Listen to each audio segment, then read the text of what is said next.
रूपं करुणाकरन्तं श्रीरामचन्द्रं शरणं प्रपद्ये। ध्यानार्थे अक्षतपुष्पाणि समर्पयामि। श्री सीतारामचन्द्राभ्यां नमः। हरिः ओं। गन्धद्वारां दुरादर्शां नित्यपुष्टां करिष्यणि ईश्वरीं सर्वभूतानां तामियोपवे श्रियं। गन्धं समर्पयामि पुष्पं पुष्पमालाम्। ॐ गतिः प्रतिमोदकं पुष्पवतीः प्रशोभरीः अश्वाइव सजित्परिभिरुदः पारेष्णवः। पुष्पं पुष्पमालां समर्पयामि। श्रीपुराणपुरुषोत्तमाय नमः। हरिः ओं। श्रीशैलेशदयापात्रं दीभक्त्यादिगुणार्णवं यतीन्द्रं प्रवणं वन्दे रम्यजामातरं मुनिं। लक्ष्मीनाथसमारम्भां नाथयामुनमध्यमाम् अस्मदाचार्यपर्यन्तां वन्दे गुरुपरम्पराम्। यो नित्यमच्युतपदाम्बुजयुग्मरुग्मव्यामोहतस्सतितराणि तृणाय मेने। श्रीमत्तदाङ्घ्रियुगलं प्रणमामि मूर्धा। भूतं सरश्च मागाभयभट्टनाथ श्रीभक्तिसारकुलशेखर योगिवान्। भक्ताङ्गिरेणुपरकालयतीन्द्रमिश्रान् श्रीमत्पराङ्कुशमुनिं प्रणतोऽस्मि नित्यम्। गुरुमुखमनधीत्या प्राह वेदानशेषान् नरपति परिक्लिप्तं शुल्कमादातु कामः। सुरमरवन्द्यं रङ्गनाथस्य साक्षात् द्विजकुलतिलकं तं विष्णुचित्तं नमामि। अस्मद्देशिकमस्मदीयपरमाचार्यानशेषान् गुरुं श्रीमल्लक्ष्मणयोगिपुङ्गवमः पूर्णो मुनिं यामुनं रामं पद्मविलोचनं मुनिवरं नाथं शठद्वेषिणं श्रीनेशं श्रियमिन्दिरासहचरं नारायणं संश्रये। वेदान्तदेशिककटाक्षविवेकबोधं कान्तोपयन्तयमिनः करुणैकपात्रम्। वत्सान्नवायमनवद्यगुणैरुपेतं भक्त्या भजामि परमादिभयङ्करार्यम्। साण्डिल्यावयवं शवारिदविदुं श्रीकोशलेशार्चकम् विश्वक्षेणयतीन्द्रदेशिकपदवन्दारविन्दाश्रितम्। स्वाचार्येषु यतौ जगद्गुरुवरे श्रीरामनारायणे नित्यं सत्यमतिं जगद्गुरुवरं श्रीवासुदेवं भजे। श्रीमत्कश्यपगोत्रलब्धजनुषं विद्याविभूषोन्नतं सच्छास्त्रार्णवपारगामि विदुषां मान्यं मनोज्ञश्रियं। स्वाचार्ये च जगद्गुरौ बुधवरे श्रीवासुदेवे रतं वन्दे जगद्गुरुं मुनिवरं श्रीराघवार्यं गुरुं। श्रीमते रम्यजामातृमुनीन्द्राय महात्मने श्रीरङ्गवासने भूयात् नित्यश्री नित्यमङ्गलम्। मङ्गलं यतिराजाय श्रीभाष्यामृतदायने सौरभ्यपरिपूर्णाय महापूर्णाय मङ्गलम्। मङ्गलं गुरुवर्याय मङ्गलं गुणसिन्धवे वादिभीतिकरार्याय नित्यश्री नित्यमङ्गलम्।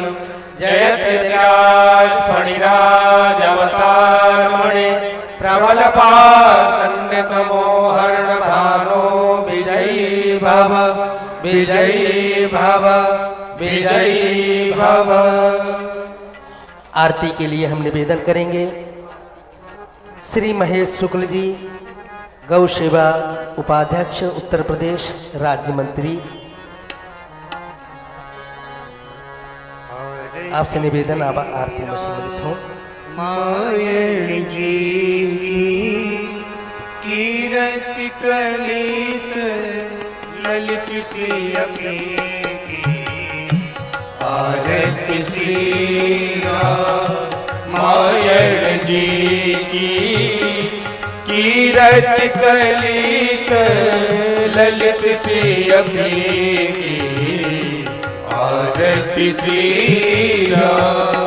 कावत ब्रह्मा दिक मुनिनाथ वाल्मीक भी ज्ञान विशारद सुख सनकादि शेष अनुसारद भरणी पवन सुत कीरतनी की आरती श्री रामायण जी की आरती श्री कावत वेद पुराणे अष्टदश छहो शास्त्र सब ग्रंथन को रस मुनि जन धन संतन को सर्वस सारे अंश सम्मत सबही आरती श्री रामायण जी की आरती श्री कामत शंभु भवानी अरुभट संभव मुनि विज्ञानी व्यासी आदि कवि वर्ज बखानी काग भुसुंडी गरुड़ के ही की आरती श्री रामायण जी की आरती श्री कलिमल हरली विषरस पीती सुभग सिंगार मुखी युवती तन रोग भव मूरी अमीकी बात सब विधि तुलसी की आरती श्री रामायण जी की आरती श्री रामायण जी की कीरति कलित ललित श्री की आरती श्री आरती श्री आरती श्री आरार्तिक्यं समर्पयामि जलेन शीतलीकरणम् आरार्तिक्यग्रहणं पुष्पै देवाभिवन्दनम् हरिः ओम् यज्ञेन यज्ञमयजन्त देवास्तानि धर्माणि प्रथमान्यासन्ना देहनाकं महिमानः सचन्त यत्र पूर्वे साध्याः सन्ति देवाः। ॐ रामाय रामभद्राय रामचन्द्राय वेदसे रघुनाथाय नाथाय सीताया पतये नमः। मंत्रपुष्पाञ्जलिं समर्पयामि श्रीपुराणपुरुषोत्तमाय नमः। श्रीसीतारामचन्द्राभ्यां नमः। बोलिए श्री सीतारामचंद्र भगवान की श्री अयोध्यानाथ भगवान की जय। श्री राम लला सरकार की जय।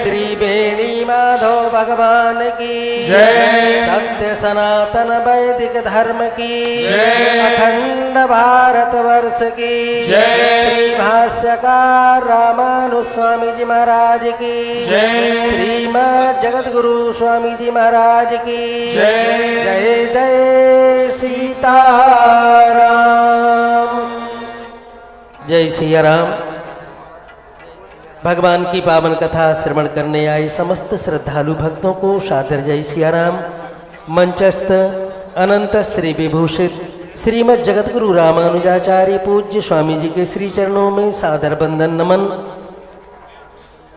श्री माघ मास में दिव्य अमावस्या के पावन पर्व पर ये नवदिवसीय श्री राम कथा के द्वितीय सत्र में हम सब लोग प्रवेश कर रहे हैं।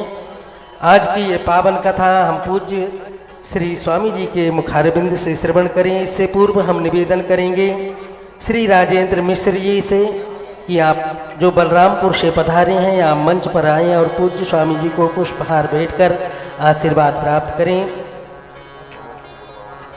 साथ में माता जी भी श्री सत्यवती मिश्र जी आप भी साथ में। श्री सुशील यादव जी आपसे भी निवेदन करेंगे कि आप भी मंच पर आकर के पूज्य स्वामी जी को पुष्पहार भेंटकर आशीर्वाद प्राप्त करें।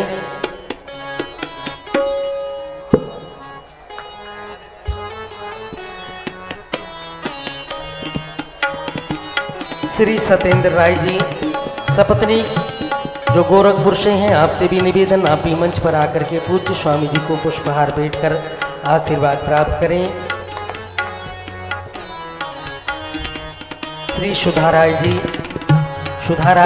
आप भी मंच पर आएँ और पूज्य स्वामी जी को पुष्पहार भेंटकर आशीर्वाद प्राप्त करें।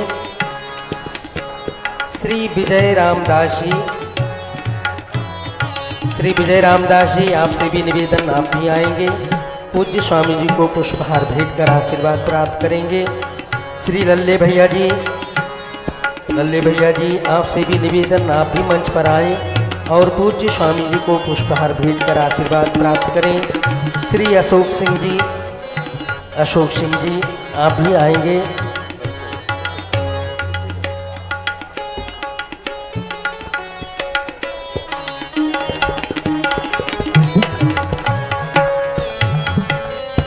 Doctor Pramod Sharma ji assistant professor आपसे भी सादर अनुरोध आप भी मंच पर आएं और पूज्य स्वामी जी को पुष्पहार भेंटकर आशीर्वाद प्राप्त करें। श्री प्रमोद शर्मा जी,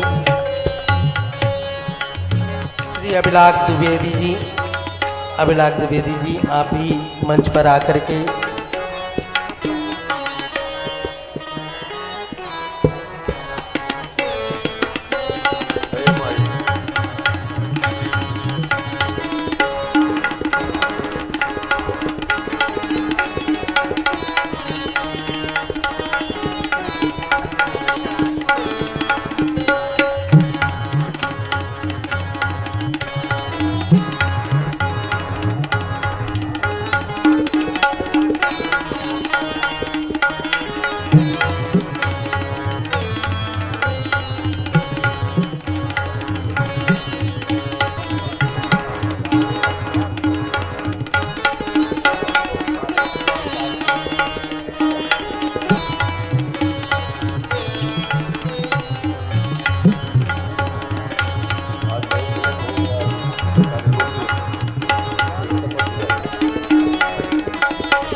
जय सिया राम।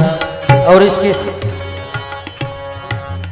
साथ में इस माल्यार्पण क्रम को यहीं पर विश्राम देते हुए मंचस्थ आचार्य श्री से हम निवेदन करेंगे कि आप भगवान को वेद स्तुति श्रवण कराएं। आचार्य से श्री गणेशाय नमः, श्री गुरुभ्यो नमः, श्री वेद पुरुषाय नमः। गणनाथ सरस्वती रवि शुक्र बृहस्पति पंचैतान् संस्मरे नित्यं वेदवाणी प्रवर्तये। गुरुर्ब्रह्मा गुरुर्विष्णु गुरुर्देवो महेश्वरः गुरुस्साक्षात् परब्रह्म तस्मै श्रीगुरवे नमः। पाशाङ्कुशधरावाणी वीणा पुस्तकधारिणी मम वक्त्रे वसे नित्यं दुग्धकुन्दे निर्मला। नमस्ते शारदा देवी काश्मीरो पुरवासिनी त्वामहं प्रार्थये देवी विद्यादानं च देहि मे। हरिः ॐ। इमं देवा आसपदमग्गो सुवधवां महते क्षतराय महते ज्येष्ठ्याय महते जानराज्यायेन्द्रस्य ध्रियाय इमामुख्या पुत्ररामामुख्यै पुत्ररामस्यै विषएखावो मीराजा सोमोऽस्मा कं ब्राह्मणा नागोराजा। हरिः ॐ। बोलिए वेणी माधव भगवान की जय। तीर्थराज प्रयाग की जय। गंगा मैया की जय। नमः पार्वती पते हर हर महादेव। सादर आभार आचार्य श्री। और अब अधिक विलंब न करते हुए पूज्य स्वामी जी के श्री चरणों में हम आप सब लोगों की तरफ से निवेदन करेंगे कि सबको भगवान की पावन कथा श्रवण कराने की कृपा करें। पूज्य श्री स्वामी। नारायण। श्री सीतारामचंद्र भगवान की जय। श्री राधा कृष्ण भगवान की जय। श्री वेणी माधव भगवान की जय। श्री तीर्थराज प्रयाग की जय। श्री त्रिवेणी संगम की जय।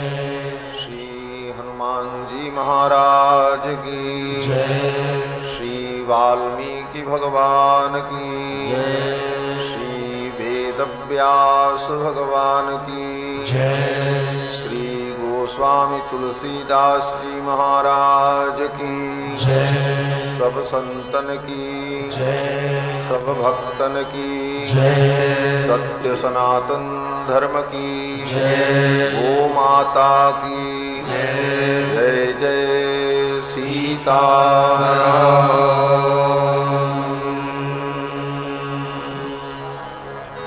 हरि ओम।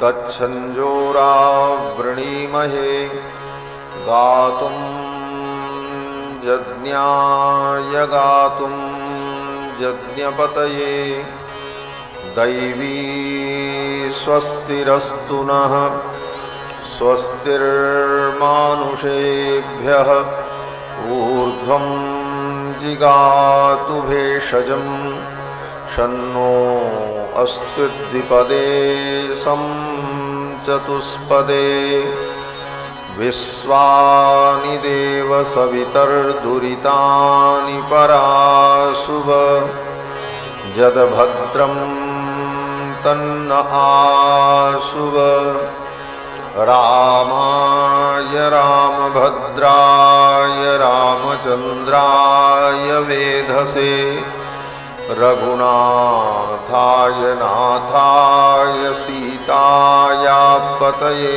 नमः। रामं रामानुजं सीतां भरतं भरतानुजं सुग्रीवं वायुसूनुं च प्रणमामि पुनः पुनः। नमोऽस्तु रामाय सलक्ष्मणाय देव्यै च तस्यै जनकात्मजायै। नमोऽस्तु रुद्रेन्द्रयमानिलेभ्यो नमोऽस्तु चन्द्रार्कमरुद्गणेभ्यः।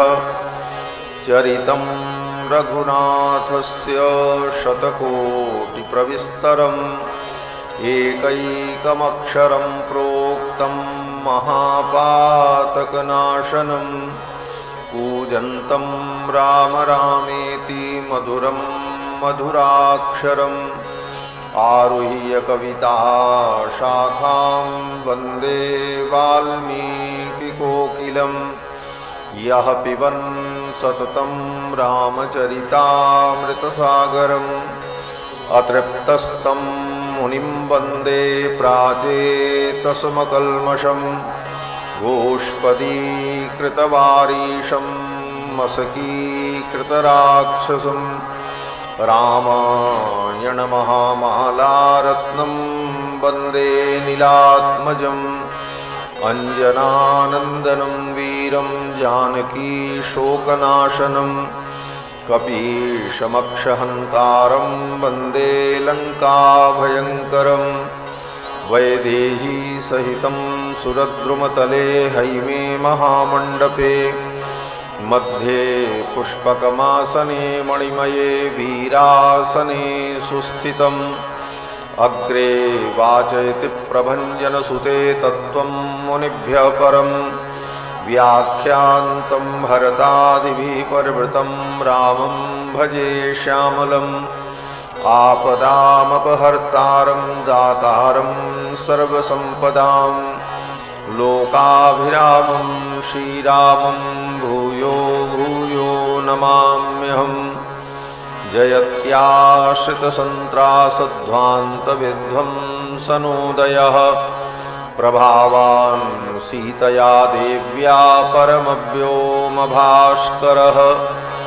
ऋक्यजुस्सामरूपाय वेदाहरणकर्मणे प्रणवोद्गीतवपुषे महास्वशिरसे नमः श्रीशैलेशदयापात्रं धीभक्त्यादिगुणार्णवं यतीन्द्रप्रमणं वन्दे रम्यजामातरं मुनिं लक्ष्मीनाथसमारम्भां नाथयामुनमध्यमाम् अस्मदाचार्यपर्यन्तां वन्दे गुरुपरम्पराम् यो नित्यमच्युतपदाम्बुजयुग्मरुक्मव्यामोहतस्तदितराणि तृणाय मेने अस्मद्गुरोर्भगवतोऽस्य दयैकसिन्धो रामानुजस्य चरणौ शरणं प्रपद्ये शाण्डिल्यावयवं शवारितविधुं श्रीकोसलेशार्चकम् विश्वक्सेन यतीन्द्रदेशिकपदद्वन्द्वारविन्दाश्रितं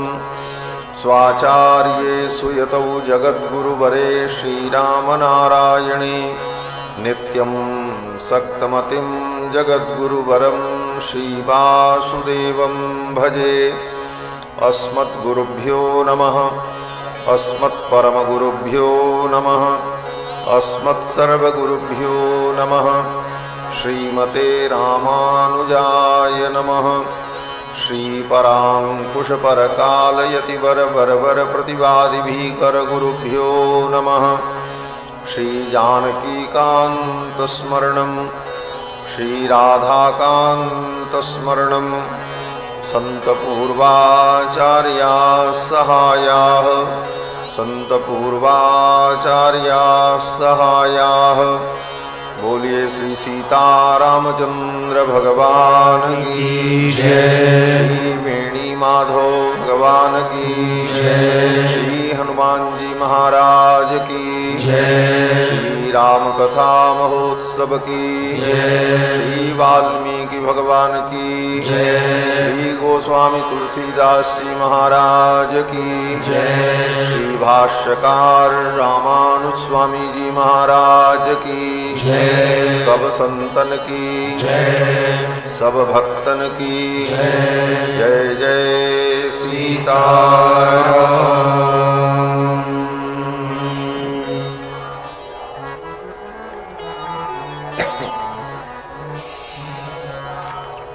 मर्यादा पुरुषोत्तम प्रभु श्री राम की मंगलमयी पुण्य गाथा हम सभी लोग श्रवण करें। इसके पूर्व भगवान की मंगलमय नाम का श्रद्धा भाव से संकीर्तन कर लें। पश्चात यथामति यथागति भगवान की पावन चर्चा श्रवण करेंगे। श्रीमन्नारायण नारायण नारायण नारायण नारायण नारायण श्रीमन्नारायण नारायण नारायण श्रीमन्नारायण नारायण नारायण श्रीमन्नारायण नारायण नारायण श्रीमन्नारायण नारायण नारायण श्रीमन्नारायण नारायण नारायण श्रीमन्नारायण नारायण नारायण लक्ष्मी नारायण नारायण नारायण लक्ष्मी नारायण नारायण नारायण लक्ष्मी नारायण नारायण नारायण लक्ष्मी नारायण नारायण नारायण श्रीमन्नारायण नारायण नारायण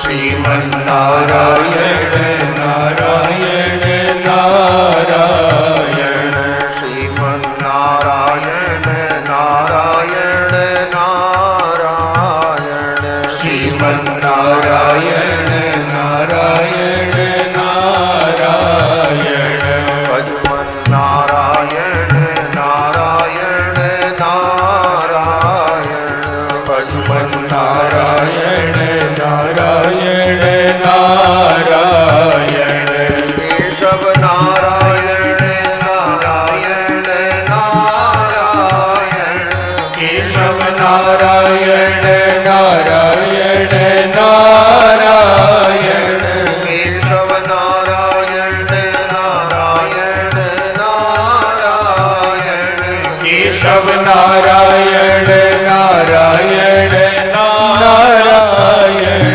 माधव नारायण नारायण नारायण माधव नारायण नारायण नारायण माधव नारायण नारायण नारायण माधव नारायण नारायण नारायण श्रीमन्नारायण नारायण नारायण श्रीमन्नारायण नारायण नारायण भजमन्नारायण नारायण नारायण भजमन्नारायण नारायण नारायण बदरी नारायण नारायण नारायण बद्री नारायण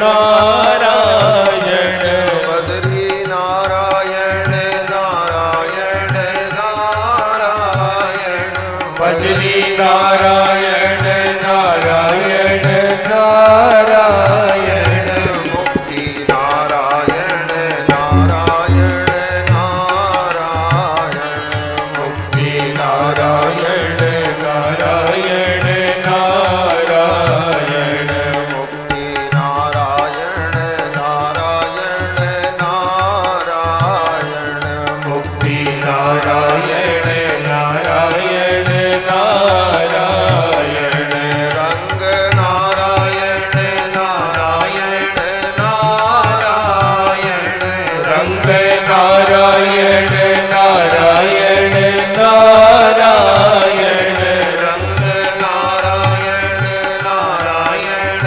नारायण रंग नारायण नारायण नारायण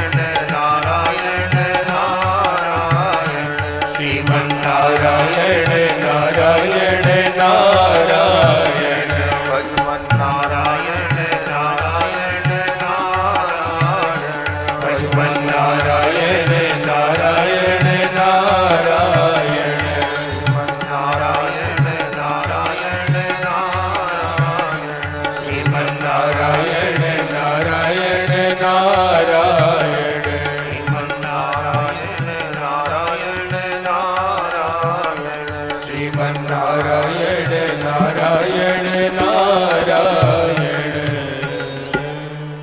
श्री लक्ष्मी नारायण भगवान की जय श्री सीतारामचंद्र भगवान की जय श्री हनुमान जी महाराज की जय श्री राम कथा महोत्सव की जय जय जय सीताराम।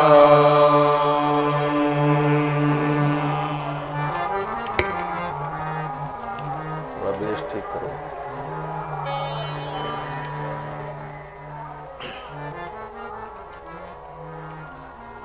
परमाध्यक्ष अनंत कोटि ब्रह्मांड नायक सर्वेश्वरेश्वर भगवान श्री सीतारामचंद्र जी, जिनकी मंगलमयी करुणा के फलस्वरूप हम सभी लोग तीर्थराज प्रयाग की पावन भूमि में विराजमान होकर माघ के इस पवित्र मास में भगवान श्री राम की मंगलमयी चर्चा श्रवण कर रहे हैं। भगवान की कथा के सुरसिक श्रोता अनंत बलवंत श्री हनुमंत लाल जी महाराज, जिनकी भावमयी उपस्थिति भगवान की कथा में सर्वदा सर्वत्र विद्यमान रहती है।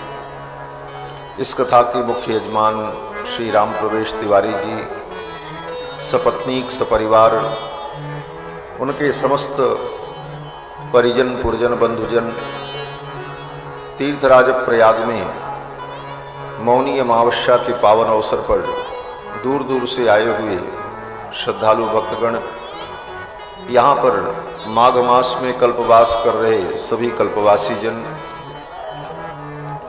भगवत कथा रस रसिक, भगवत प्रेम पथपथिक धर्मानुरागी सज्जनों, श्रद्धामयी माताओं, भगवान की महती कृपा से हम सभी लोग तीर्थराज प्रयाग में भगवान बेणी माधव के पवित्र छत्र छाया में विविध प्रकार के धार्मिक अनुष्ठानों के द्वारा अपनी काया का, अपने मन का, अपने चित्त का हम सभी लोग शोधन कर रहे हैं। महायज्ञैश्च यज्ञैश्च ब्राह्मीयम क्रियते तनुः। श्री मनु जी महाराज मनुस्मृति में कहते हैं कि यज्ञ के द्वारा, महायज्ञ के द्वारा, व्रत के द्वारा, स्नान के द्वारा, इन पवित्र अनुष्ठानों के द्वारा ब्राह्मीयम क्रियते तनु, जो हमारा ये शरीर है और हमारी जो इंद्रियां हैं, इनको हम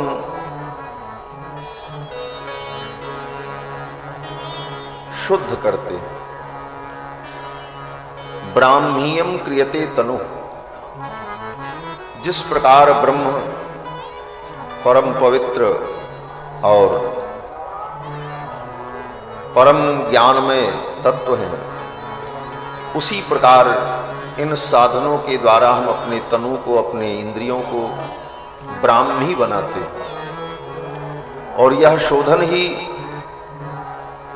आत्मा के कल्याण के लिए, अध्यात्म के पथ पर चलने के लिए यही ऊर्जा है और यही शक्ति है और यही प्रेरणा है। यहाँ पर आकर न चाह करके भी 24 घंटे भगवान का नाम कानों में सुनाई पड़ता है। रात में सो तब भी कहीं कीर्तन हो रहा है, कहीं अखंड रामायण पाठ हो रहा है, कुछ न कुछ कान में भगवान की चर्चा आती ही रहती है। इसके अतिरिक्त नदी के तट पर जाओ, गंगा के तट पे जाओ तो वहां भी दिव्य भक्तिमय वातावरण, भिन्न भिन्न शिविरों में अनेकानेक महापुरुष यहाँ पधार कर अपनी ज्ञान विज्ञान की धारा से लोगों को आप्यायित कर रहे हैं। ऐसे अवसर पर प्रयाग में आकर आध्यात्मिक लाभ प्राप्त करना ये भगवान की बहुत बड़ी कृपा का फल। और हम सभी लोग आदि काव्य श्री रामायण के माध्यम से भगवान श्री राम की पावन चर्चा श्रवण कर रहे हैं। ये भगवान की कथा हमारे अंतःकरण को पवित्र करती है और इसके अलावा मन को पवित्र करने वाला दूसरा कोई साधन नहीं। एतस्माद् अपरम किंचन मनः शुद्धे न विद्यते। मन की शुद्धि के लिए, चित्त की शुद्धि के लिए भगवान की कथा के अतिरिक्त दूसरा कोई साधन नहीं। हम बार बार भगवान के चरित्र को सुनते रहें, भगवान की कथा को सुनते रहें, तो भगवान की इस कथा श्रवण भक्ति के द्वारा, ये कथा श्रवण भी तो भक्ति है। प्रहलाद जी के मत में ये प्रथम भक्ति है। नवधा भक्ति का जो प्रहलाद जी ने उपदेश किया है श्रीमद् भागवत महापुराण में, तो प्रहलाद जी के अनुसार जो नवधा भक्ति है उसमें पहली भक्ति कथा श्रवण है। श्रवणम कीर्तनम विष्णु स्मरणम पाद सेवनम, भगवान की कथा सुनना, ये प्रथम भक्ति। और श्री रामचरितमानस में भगवान श्री राम ने सबरी मैया को जो नवधा भक्ति का उपदेश किया, उसमें भगवान की कथा सुनना ये दूसरी भक्ति। प्रथम भगति संतन कर संगा, दूसर रति मम कथा प्रसंगा। और ये श्रवण भक्ति के द्वारा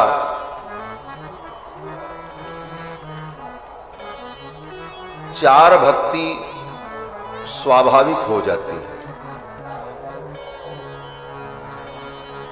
कथा श्रवण करने से चार प्रकार की भक्ति अपने आप जीवन में आ जाती है। पहली भक्ति संतों का संग। प्रथम भगति संतन कर संगा। प्रथम भगति संतन कर संगा। प्रथम भगति संतन कर संगा। दूसरी रति मम कथा प्रसंगा। दूसरी रति मम कथा प्रसंगा। पद पंकज सेवा। तीसरी भगति अमान। गुरुपद पंकज सेवा। तीसरी भगति अमान। चौथी भगति मम गुण गण। कपट तजगान। चौथी भगति मम गुण गण। हरे कपट तजगान। हरे कपट तजगान।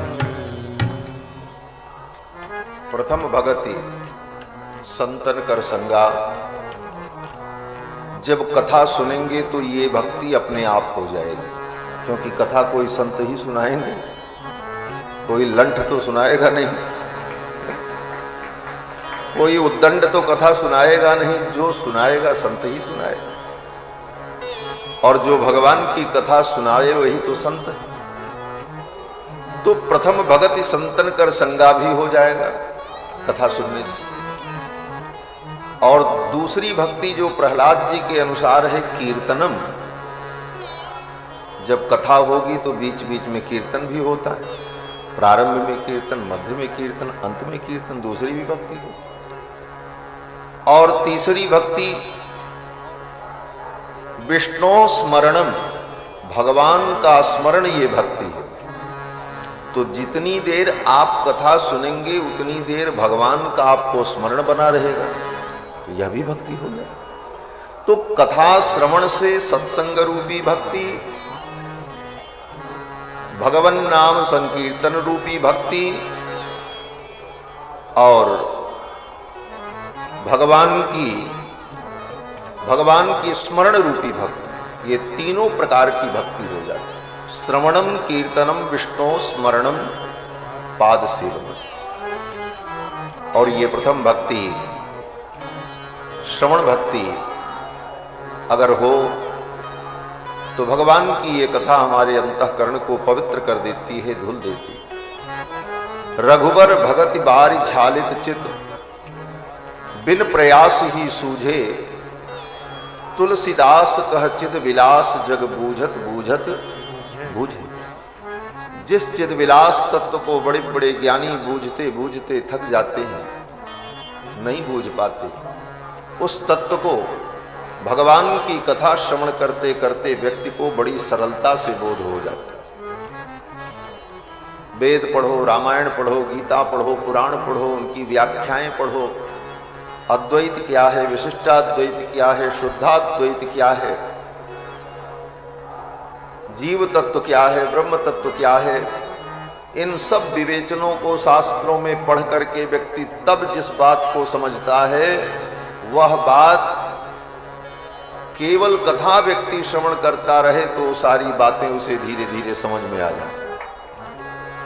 उसे पढ़ना नहीं पड़ता, क्योंकि पढ़ी पढ़ाई, बनी बनाई, समझी समझाई बात उसे सीधे सीधे मिल जाती है और बात हृदय में उतर जाती है।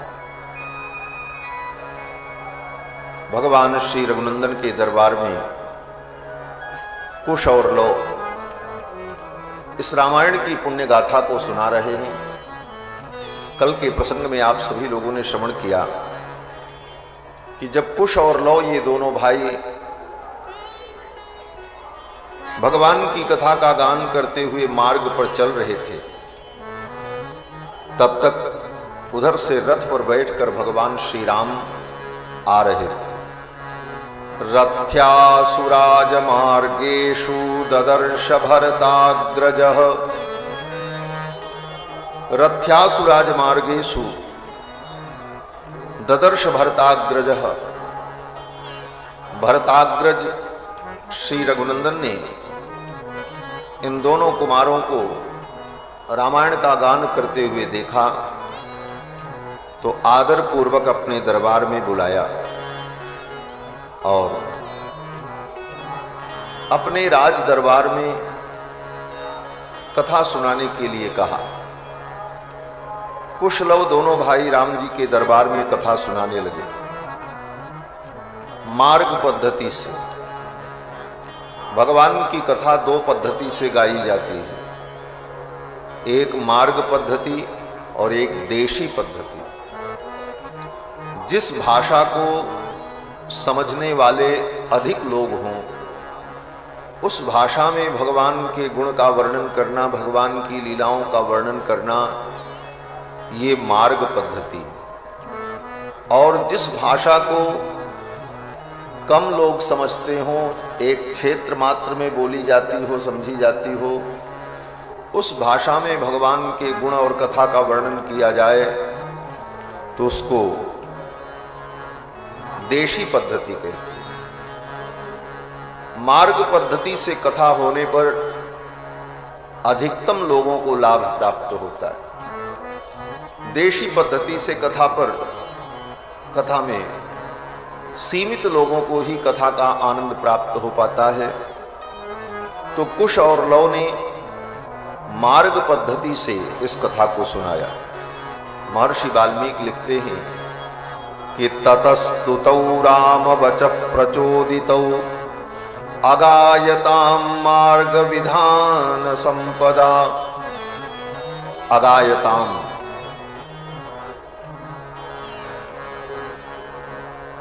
इस चरित्र को गाया। भागवत जी की कथा भी भगवान की कथा है, लेकिन भागवत की कथा गाने की बात नहीं आती। भागवत की कथा सुनाई जाती है। सुखदेव जी ने राजा परीक्षित को भागवत की कथा सुनाई, लेकिन राम कथा को लव और कुश ने गाया। अगायताम, इसका गान किया। इसीलिए गोस्वामी जी महाराज भी कहते हैं, यह चरित जे गावही हरिपद पावही तेन परहि भवकूपा। जब प्रसंग आता है तो गोस्वामी जी यही कहते हैं, जे गावही यह चरित सम्हारे ते यही ताल चतुर रखवारे। तो राम कथा को कुश और लव ने गाया। अगायताम मार्ग विधान संपदा सचापि राम परिषद्गत सनैर्बुभूषया सक्तमना बभूव। भगवान श्री राम इस कथा को सुनकर के अभिभूत हुए और अपने सिंहासन से उतरकर सामान्य श्रोता के समान परिषद में बैठकर, लोगों के बीच में बैठकर राम जी ने इस कथा को श्रवण किया। भगवान श्री राम मर्यादा पुरुषोत्तम है और मर्यादा कहती है कि अपनी महिमा को, अपने चरित्र को, अपने गुणगान को बैठकर स्वयं सुनना, ये तो मर्यादित पुरुष का लक्षण नहीं है। फिर राम जी ने इस रामायण को, अपने चरित्र को क्यों सुना? तो महर्षि वाल्मीकि ने इसका समाधान किया। महर्षि वाल्मीकि कहते हैं, ये राम जी का चरित्र नहीं है, ये तो श्री जानकी जी का चरित्र है। कृत्स्नम रामायणम काव्यम सीतायाश्चरितम महत्। ये सीता जी का महान चरित्र है, इसलिए राम जी बैठ करके इस चरित्र को सुनते हैं। सर्वप्रथम कुश और लव ने अयोध्या की महिमा का वर्णन करके सुनाया। अयोध्या इस धरती पर वह सर्वश्रेष्ठ पुरी है जिस पुरी में चार चार रूपों में भगवान ने अवतार ग्रहण किया और 7 मोक्षदायिनी पुरियों में सर्वप्रथम अयोध्या का नाम आता है। अयोध्या मथुरा माया काशी कांची ह्यवंतिका। अयोध्या 7 मोक्षदायिनी पुरियों में सर्वप्रथम अयोध्या का नाम लिया जाता है। और इस धरती पर सर्वप्रथम अगर कोई नगरी बसी है तो वो अयोध्यापुरी है। मनुना मानवेंद्रेण या पुरी निर्मिता स्वयं। मानवेंद्र मनु के द्वारा अयोध्यापुरी बसाई गई और अयोध्या में जितने राजा हुए, महर्षि वाल्मीकि कहते हैं कि सर्वा पूर्वमियं येषाम आसीत कृत्स्ना वसुंधरा। ये संपूर्ण वसुंधरा, संपूर्ण अयोध्या, संपूर्ण वसुंधरा अयोध्या के राजाओं के द्वारा शासित होती चली आई। अयोध्या में जो राजा हुए वो पूरे संसार पर शासन करने वाले, पूरी धरती पर शासन करने वाले चक्रवर्ती सम्राट। और ये राज्य उनको किसने दिया था?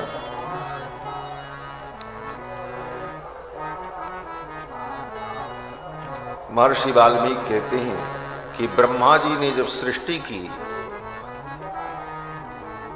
तो मनु वंश को ये राज्य, मनु जी महाराज को ये राज्य प्रजापति ब्रह्मा ने दिया।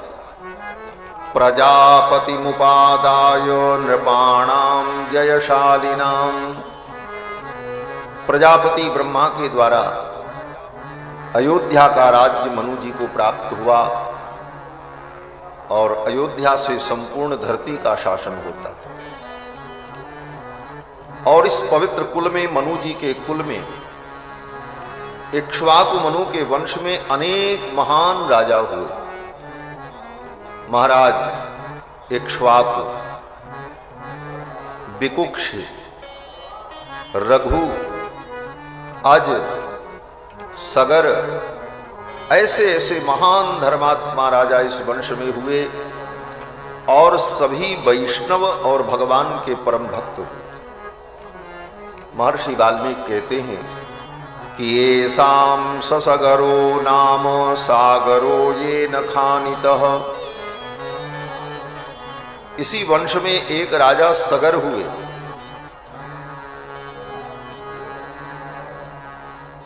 जिनकी महिमा उनके नाम में छिपी हुई है।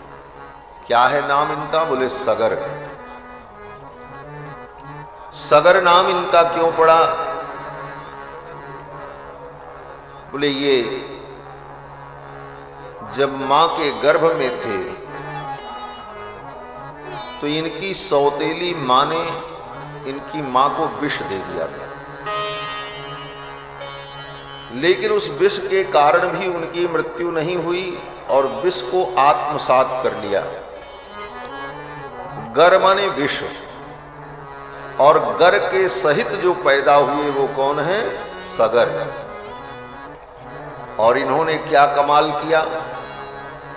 कहते हैं सगर ने सागर बना दिया। इस धरती पर जो सागर है, जिसको समुद्र कहते हैं, उस सागर को, समुद्र को किसने बनाया?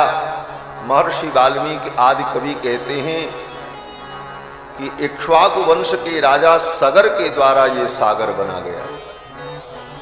सागरो ये न खानितः, जिन्होंने सागर को खोदा। कोई कुआं खोदता है, कोई राजा बड़े धर्मात्मा होते हैं तो कुआं खुदवा देते हैं, तालाब बनवा देते हैं, बावड़ी खुदवाते हैं। लेकिन अयोध्या के राजा सगर ने कहा तावड़ी और बावड़ी और कुआं ये तो छोटे छोटे जलाशय हैं, मैं इतना बड़ा जलाशय बना दूं जिस जल से संपूर्ण धरती आप्यायित हो। और महाराज सगर ने सागर बना डाला। ये साम सगरो नाम सागरो येन खानितः। और इसी कुल में महाराज इक्ष्वाकु जो परम धर्मात्मा राजा थे। इक्ष्वाकु,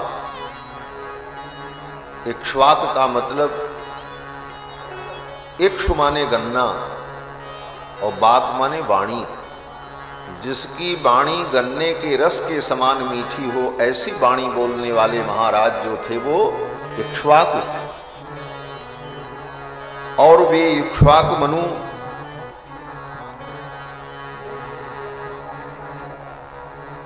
कर्म योग के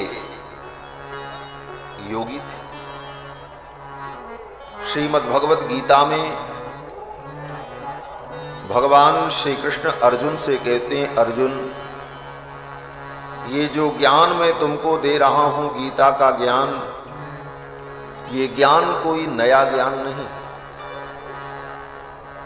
इस ज्ञान को सर्वप्रथम मैंने विवस्वान सूर्य को दिया था। विवस्वान सूर्य के पुत्र वैवस्वत को विवस्वान के द्वारा ये ज्ञान प्राप्त हुआ और वैवस्वत के द्वारा यह ज्ञान इक्ष्वाकु को प्राप्त हुआ और ये परंपरा से ज्ञान आगे बढ़ा।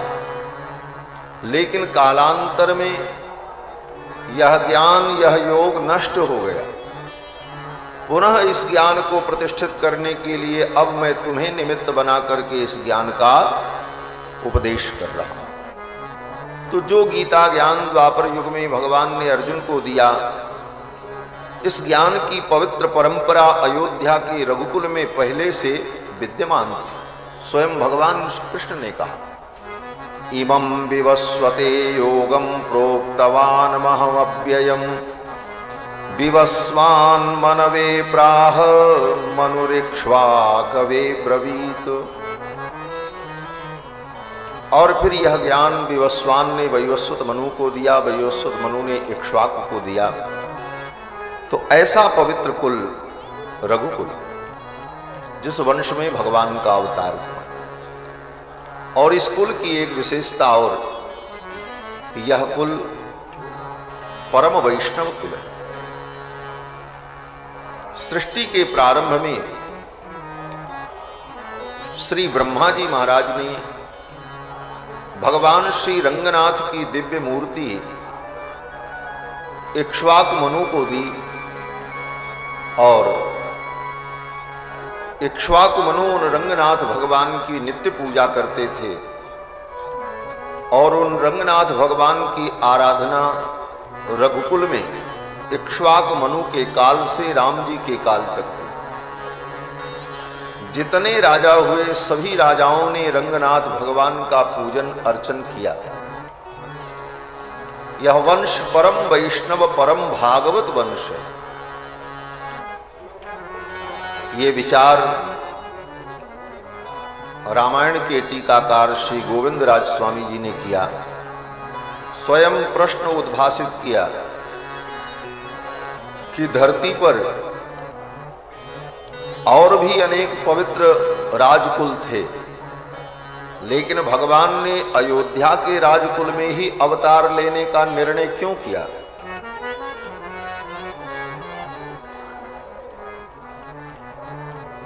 दशरथ जी के कारण। बोले दशरथ जी महाराज तो ये नहीं सोचे थे कि भगवान मेरे पुत्र बनेंगे, वो तो पुत्र प्राप्ति के लिए प्रयास किया। लेकिन भगवान ने उस अनुष्ठान में माध्यम बनकर अयोध्या में अवतार लेने का विचार किया। वाल्मीकि जी कहते हैं कि पितरम रोचयामास तदा दशरथम नृपम। राजा दशरथ को पिता बनाने की रुचि भगवान के अंदर पड़ी। लोग कहते हैं अयोध्या में राम जी को कौन लेकर के आया? कोई कहता है हम राम जी को लेकर के आए।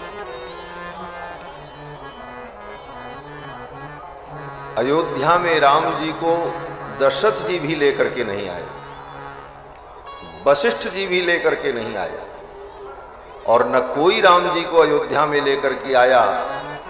राम जी अपनी रुचि से अयोध्या में स्वयं आए। ये वाल्मीकि रामायण है। पितरम रोचयामास तदा दशरथम नृप। राम जी को कौन ला सकता है? राम जी को लाने का सामर्थ्य किसके अंदर? राम जी की स्वयं की रुचि थी। निज इच्छा निर्मित तनु माया गुण गोपाल। अपनी इच्छा से भगवान आए। भगवान परम स्वतंत्र है और अपनी रुचि, भगवान की स्वयं रुचि हुई कि ऐसे कुल में मैं अवतार ग्रहण करूं। कारण बोले ये कुल परम वैष्णव कुल। इस कुल के सभी राजाओं ने भगवान रंगनाथ की आराधना की। श्री दशरथ जी महाराज ने भी रंगनाथ भगवान की खूब आराधना की। सत्यनारायण व्रत कथा में जब तुंगध्वज राजा का वर्णन आता है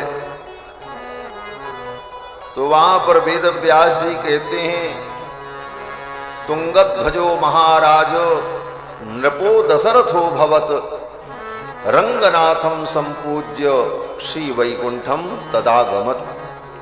तुंगध्वज नाम के जो राजा थे वही अयोध्या में दशरथ जी के रूप में प्रकट हुए और रंगनाथ भगवान की पूजा करके वैकुंठ को प्राप्त किया।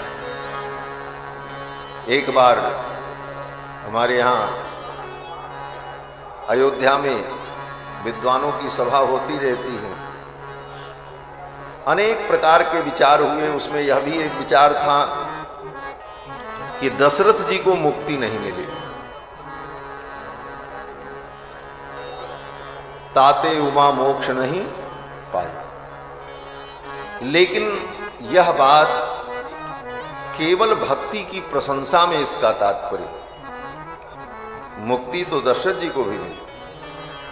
और प्रमाण क्या है? बोले वेद व्यास जी की वाणी से बड़ा प्रमाण क्या हो सकता है? और वेद व्यास जी कहते हैं तुंगध्वजो महाराज नृपो दशरथो भवत रंगनाथम संपूज्य श्री वैकुंठम तदा गम। रंगनाथ भगवान की पूजा करके वैकुंठ को प्राप्त कर लिए। और वैकुंठ को प्राप्त करना, भगवत धाम को प्राप्त कर लेना, इसी का नाम तो मुक्ति है। मुक्ति कोई अलग चीज थोड़ी, भगवत धाम की प्राप्ति।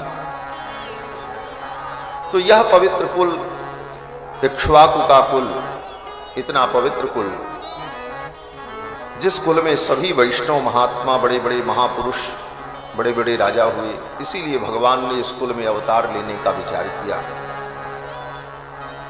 अयोध्यापुरी स्वयं भगवान का रूप है, परब्रह्म का स्वरूप है अयोध्यापुरी। रुद्रयामल ग्रंथ में भगवान शंकर अयोध्यापुरी की महिमा का जब वर्णन करते हैं तो कहते हैं कि अयोध्या च परम ब्रह्म सरयू सगुण पुमान तन्निवासी जगन्नाथ सत्यम सत्यम बदामी। अयोध्या स्वयं पर ब्रह्म का स्वरूप है, सरयू जी सगुण ब्रह्म है, और अयोध्या में निवास करने वाले जो प्राणी हैं, कीट पतंग मनुष्य वानर पशु पक्षी, वो सब क्या हैं? भगवान शंकर कहते हैं तन्निवासी जगन्नाथ। अयोध्यावासी जो हैं वो सब जगन्नाथ के स्वरूप हैं। अयोध्यावासिन सर्वे जगन्नाथस्य मूर्तयः। अयोध्या में जो वास कर ले वो जगन्नाथ का स्वरूप ही हो जाता है मानो।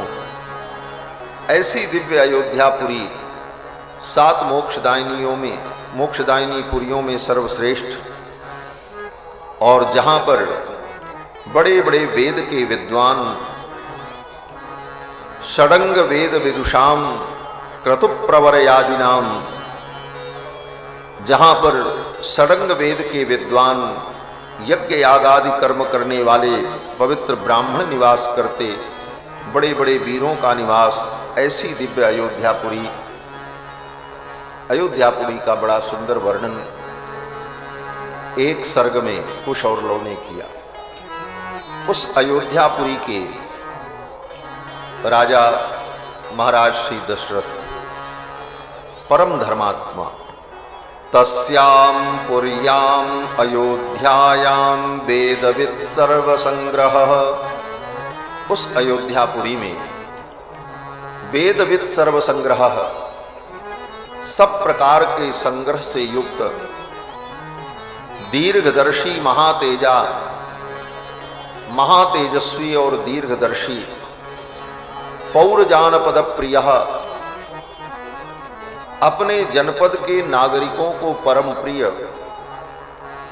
इक्ष्वाकुणाम अतिरथो, जो इक्ष्वाकु वंश के अतिरथी वीर हैं और बहुत बड़े याज्ञिक यज्वा।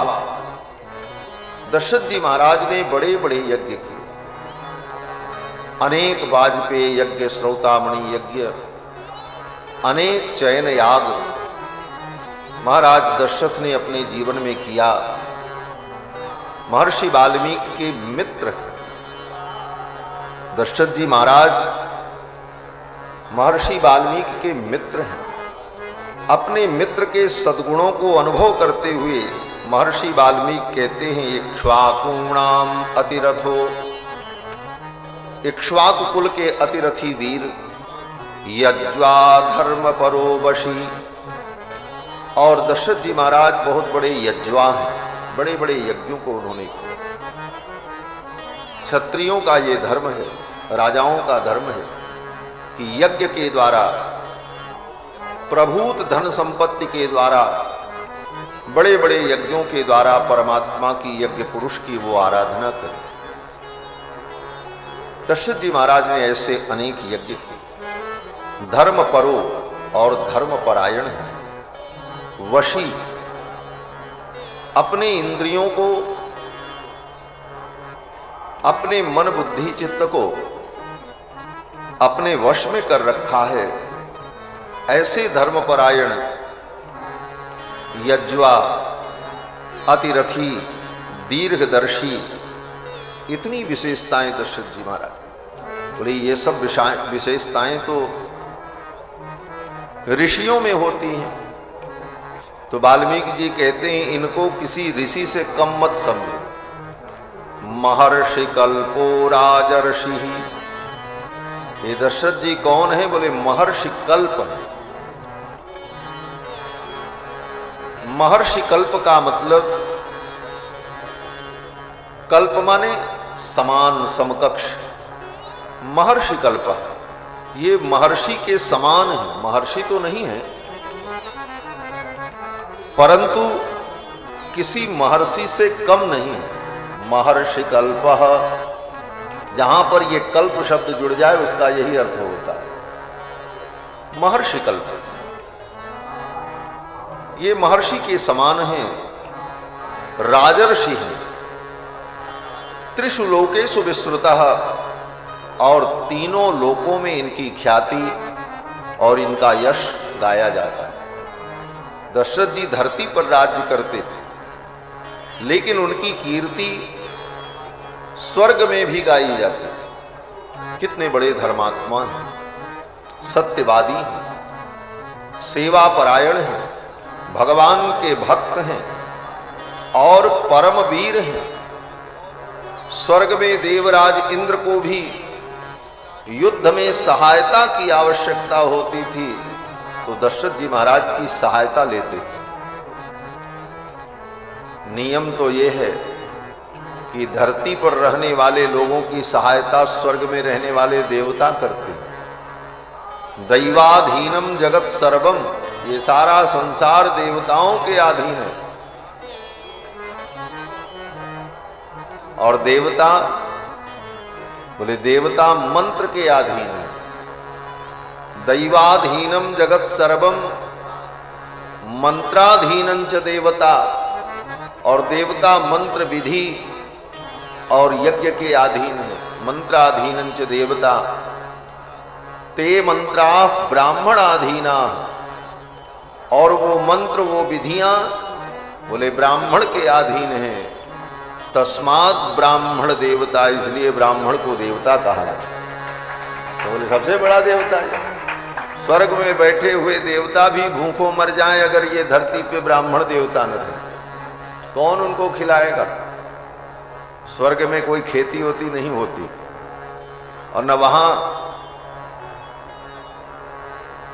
खाने का कोई साधन होता है। इस धरती पर जब विप्र लोग, ब्राह्मण लोग यज्ञ करते हैं, देवाराधन करते हैं, तो उसी यज्ञ देवाराधन से देवताओं का पोषण होता है। परस्परम भावयन्तः श्रेयः परम अवाप्स्यथ। गीता में भगवान श्री कृष्ण कहते हैं कि धरती पर रहने वाले मनुष्य यज्ञ यागादि कर्मों के द्वारा देवताओं का पोषण करते हैं, तब वे देवता धरती पर रहने वाले लोगों का पोषण करते हैं। यह परस्पर आदान प्रदान है। तो देवता के अधीन जगत है, परंतु वे देवता भी युद्ध में सहायता के लिए दशरथ जी के पास आते। ऐसे वीर श्री दशरथ जी महाराज। महर्ष कल्पो राजर्षिर त्रिषु लोकेषु विश्रुतः, बलवान निहिता मित्रो मित्रवान विजितेन्द्रियः, और अत्यंत बलवान श्री दशरथ जी महाराज, और अपने सभी अमित्रों को, शत्रुओं को जिन्होंने पराजित कर दिया, और श्रेष्ठ मित्रों से जो युक्त हैं, मित्रवान, विजितेन्द्रियः, जिन्होंने अपनी इंद्रियों को, अपने विषयों को जीत लिया है। धन के संचय में और धान्य के संचय में इंद्र और कुबेर से भी ज्यादा बड़ा खजाना जिनके पास है, ऐसे श्री दशरथ जी।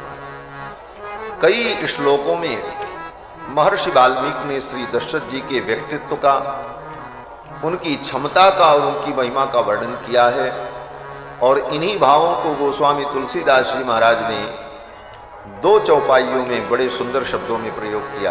अवधपुरी रघुकुल मलिराऊ, वेद विदित दशरथ नाऊ। अवधपुरी रघुकुल मलिराऊ, वेद विदित ते दशरथ नाऊ। धर्म धुरंधर गुण निधि ज्ञानी, हृदय भगति मति सारंग पानी। धर्म धुरंधर गुण निधि ज्ञानी, हृदय भगति मति सारंग पानी। अवधपुरी रघुकुल मनि राऊ, वेद विदित ते दशरथ नाऊ, वेद विदित ते दशरथ नाऊ, वेद विदित ते दशरथ नाऊ। अवधपुरी रघुकुल मनि राऊ, वेद विदित तेहि दशरथ नाऊ। ये वेद विदित गोस्वामी जी जो कहते हैं,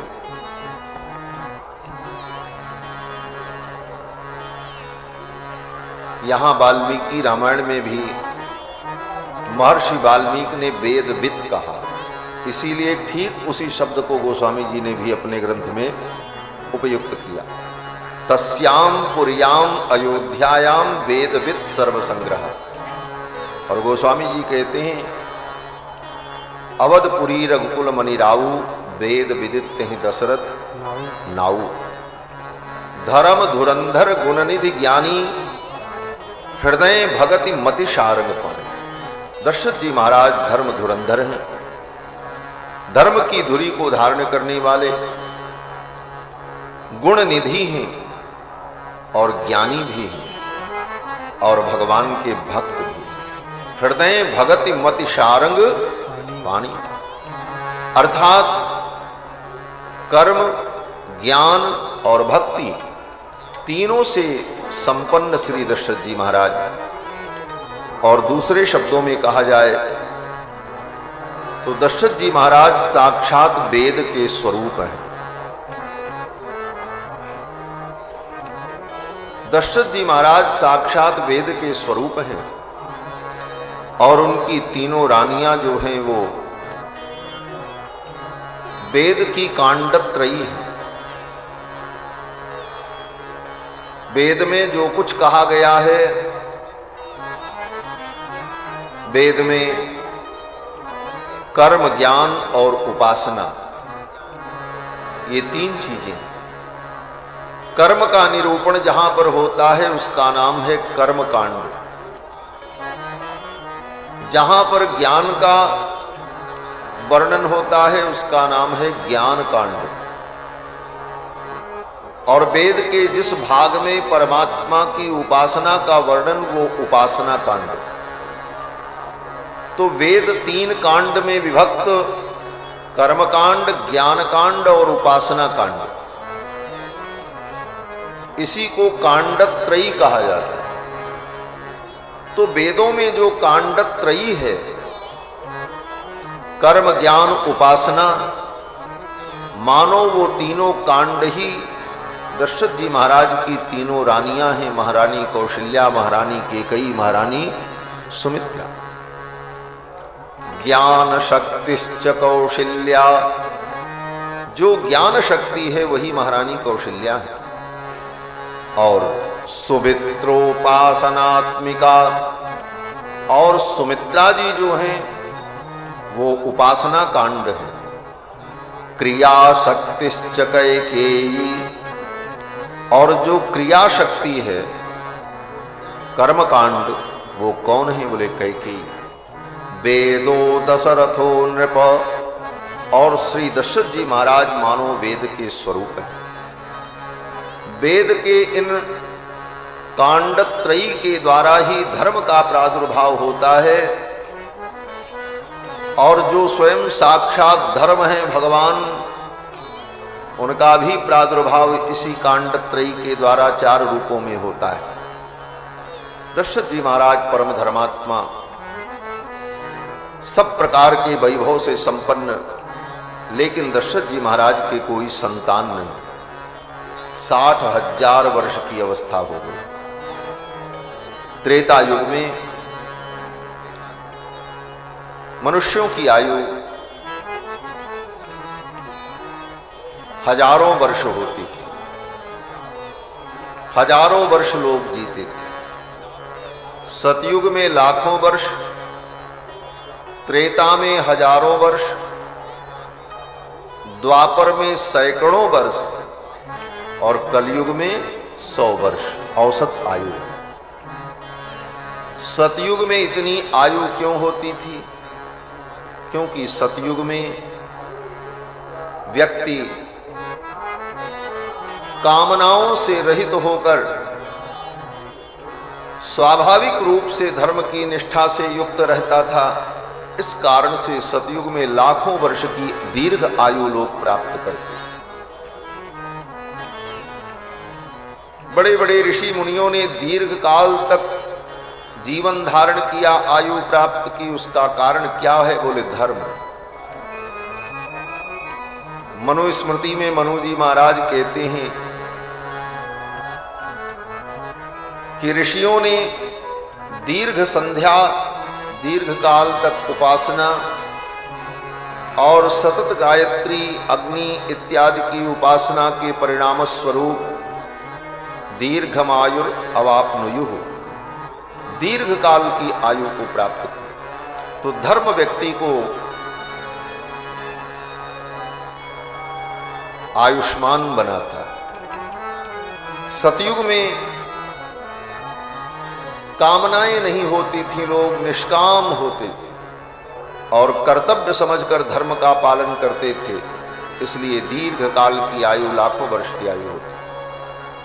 त्रेता युग आते आते उनके अंदर कामनाएं उत्पन्न होने लगी, क्योंकि सतयुग में धर्म के चारों चरण, त्रेता युग आते आते एक चरण घटने लगा, तो लोगों के अंदर कामना उत्पन्न हुई। तो महर्षियों ने विचार किया कि कामना के लिए अगर ये लोग कुछ और करने लग जाएंगे, दूसरे मार्ग में प्रवृत्त होंगे, तो इनका पतन हो जाएगा। इसीलिए वेद मार्ग से ही कामना इनकी पूरी हो। इसीलिए त्रेता युग में यज्ञ यागादि की प्रक्रिया प्रारंभ हुई। यद्यपि यज्ञ यागादि कर्म हर युगों में थे, लेकिन त्रेता युग में विशेष रूप से काम्य कर्मों की, काम्य यज्ञों की प्रवृत्ति लोगों में उत्पन्न हुई। उसका नाम त्रेता इसीलिए। त्रेता के बाद द्वापर, तो लोग सोचते हैं 2 के पहले 3, इसलिए द्वापर के पहले त्रेता। वो संख्या की दृष्टि से विचार करने लगते, लेकिन वहां त्रेता से तात्पर्य 3 और 2, द्वापर से 2, ऐसा नहीं। त्रेता से तात्पर्य है कि जिस युग में त्रेताग्नि चयन, 3 प्रकार की अग्नियों को स्थापित करके यज्ञ यागादि कर्मों में मनुष्यों की प्रवृत्ति बढ़ती है और उन यज्ञों के द्वारा सकाम कर्मों को करने की रुचि बढ़ती है, उस युग का नाम त्रेता युग। त्रेता युग को यज्ञ युग कहा जाए तो अतिशयोक्ति नहीं होगी। उस युग में यज्ञ यागादि कर्मों की प्रवृत्ति बढ़ती, तो यज्ञ के माध्यम से लोग अपनी कामनाओं को पूर्ण करते। और यज्ञ के लिए 3 प्रकार की अग्नि का चयन, गार्हपत्य, दक्षिणाग्नि और आहवनीय।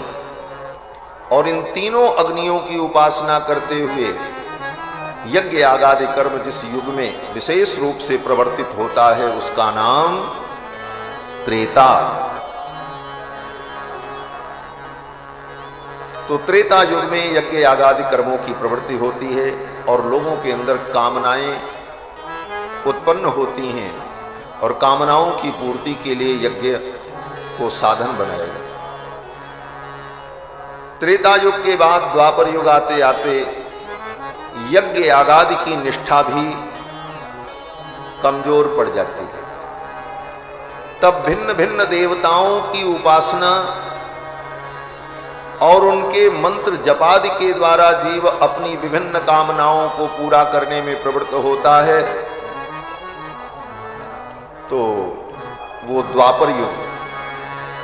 वेद मार्ग से और दूर जाने के कारण द्वापर युग आते आते लोगों की आयु और कम होने लगती है, सैकड़ों वर्षों की होती है। कलयुग आने पर वेद मार्ग से दूर जाकर लोग तंत्र मंत्र और अनेक प्रकार की अघोर आराधना, मनमुखी आराधनाओं में लोग प्रवृत्त होते हैं। कामनाओं के परवश होकर, वैदिक मार्ग से विमुख होकर मनमानी उपासनाओं में उनकी प्रवृत्ति होती है, उसका परिणाम बोले कलयुग में आयु क्षीण होने लगती है और अधिकतम 100 वर्ष की आयु, वह भी आयु व्यक्ति पूर्ण नहीं कर पाता। ये कलयुग। तो त्रेता युग में इसी बात को श्रीमद् भागवत महापुराण में वेद व्यास जी महाराज ने कहा, शुक्लो रक्तस तथा पीतो इदानीम कृष्णताम गतः। भगवान कृष्ण के अवतार के प्रसंग में वेद व्यास जी कहते हैं, शुक्लो रक्तस तथा पीत। सतयुग में भगवान का अनुभव शुद्ध धवल रूप में अपने अंतःकरण में ही ज्ञानानुष्ठान के द्वारा लोगों को भगवान की अनुभूति होती, इसलिए भगवान शुक्ल वर्ण सतयुग में। शुक्लो रक्तः, त्रेता युग आने पर भगवान रक्त वर्ण। भगवान का रक्त वर्ण कहाँ है? बोले त्रेता युग में भगवान यज्ञ स्वरूप में पूजित होते हैं और यज्ञ के रूप में भगवान का अनुभव प्रारंभ होता है, इसलिए अग्नि का वर्ण रक्त वर्ण है। इसलिए वेद व्यास जी ने कहा शुक्लो रक्त तथा पीतः। द्वापर युग आने पर भिन्न भिन्न देवताओं की उपासना और उनकी आराधना की जो प्रवृत्ति होती है, इस कारण से भगवान पीत वर्ण। और इदानीम कृष्णताम गतः, और कलयुग के प्रारंभ में भगवान कृष्ण वर्ण। तो चारों युग के अलग अलग धर्म हैं। मूल बातें तो हर युग के लिए ही, परंतु हर युगों की अपनी अपनी विशेषता है। तो त्रेता युग में हजारों वर्ष की आयु होती थी। दशरथ जी महाराज 60,000 वर्ष के हो गए, लेकिन उनके कोई संतान नहीं। और दूसरी बात, संतान प्राप्ति के लिए दशरथ जी ने अभी तक कोई उपाय भी नहीं किया। जो वर्णन हम आप सुनते हैं कि पुत्र प्राप्ति के लिए दशरथ जी ने यज्ञ किया, लेकिन उस यज्ञ के पहले कभी कुछ किया हो पुत्र प्राप्ति के लिए, ऐसा वर्णन नहीं आता। पहली बार किया। इसीलिए गोस्वामी जी ने संकेत किया कि एक बार भूपति मन माही भई गलानि मोरे सुत। एक बार, पहले नहीं। और कोई प्रमाण भी नहीं है कि उसके पहले कभी दशरथ जी के मन में ऐसी कोई ग्लानि हुई हो कि हमारे संतान नहीं है। अगर पहले कोई ग्लानि होती या इच्छा होती या विचार होता तो पहले कभी कोई अनुष्ठान किए होते और उस अनुष्ठान से फल मिला न मिला वो बात होती, लेकिन कहीं ऐसा वर्णन नहीं। इसीलिए गोस्वामी जी महाराज संकेत करते हैं कि एक बार भूपति मन माही। एक बार भूपति मन माही, एक बार भूपति मन माही। भय गलानि मोरे सुत नाही। भय गलानि मोरे सुत नाही। एक बार भूपति मन माही। एक बार भूपति मन माही।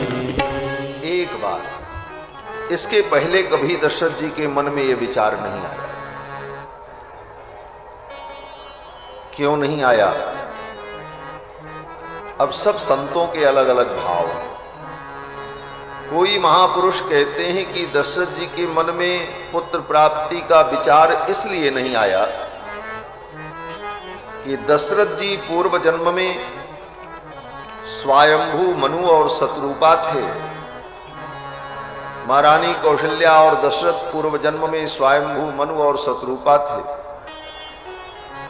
अपना राज्य अपने पुत्र को देकर नैमिषारण्य में तप करने गए। बरबस राज सुतहि नृप दीन्हा, नारी समेत गवन बन कीन्हा। तीर्थ बर नैमिष विख्याता, परम प्रसिद्ध तीर्थ नैमिषारण्य में जाकर 23,000 वर्षों तक स्वयंभू मनु और शत्रुपा ने तपस्या की। इनकी तपस्या से भगवान प्रसन्न हुए। पहले भगवान ने आकाशवाणी की, भगवान प्रकट नहीं हुए, पहले तो आकाशवाणी, भगवान की वाणी प्रकट हुई। आकाशवाणी में भगवान ने कहा कि मांगो मांगो बर, बर मांगो बर मांगो, मांग मांग बर भई नभ बानी। आकाशवाणी हुई, वरदान मांगो वरदान मांगो। हमारे अवध के संत कहते हैं कि भगवान ने 2 बार वरदान मांगने को क्यों कहा? मांग मांग बर, अरे एक बार भगवान कह देते बर मांगो, मांग बर, मांग मांग बर, मांगो मांगो। ये 2 बार मांगने की बात भगवान ने आकाशवाणी में क्यों कही? तो अवध के संतों का भाव है कि तपस्या करने वाले 2 लोग थे, स्वयंभू मनु और शत्रुपा। तो मानो भगवान कहते आप भी मांगो और आप भी मांगो, मांग मांग बर। और इससे भी एक बड़ा सरस अर्थ हमारे अवध के संत कहते हैं कि 2 बार जो वाणी आई मांग मांग बर, ये 2 बार मांग मांग किसने कहा? बोले जिसकी तपस्या कर रहे थे, जिसकी आराधना कर रहे थे, वो ठाकुर जी भी जुगल हैं, 2 हैं। तो दोनों ठाकुर प्रसन्न हो गए। राम जी ने भी कहा मांग और किशोरी जी ने भी कहा मांग। राम जी ने भी कहा मांगो, किशोरी जी ने कहा मांगो, हम भी देने के लिए तैयार हैं। मांग मांग बर भई न भवानी। फिर तो स्वयंभू मनु शत्रुपा के कान में ये वाणी जब गई, 23,000 वर्ष तक अन्न जल त्याग करके तप किया था, शरीर सूख गया था। लेकिन भगवान की ये मधुर वाणी जब कान में गई तो स्वयंभू मनु और शत्रुपा का शरीर हृष्ट पुष्ट हो गया होगा। मृतक जिया बन गिरा सुहाई, मृतक जिया बन गिरा सुहाई। श्रवण रंग हुई पूरे जब आई, श्रवण रंग हुई नूर जब आई। तन भय सुहाए, हृष्ट पुष्ट तन भय सुहाए।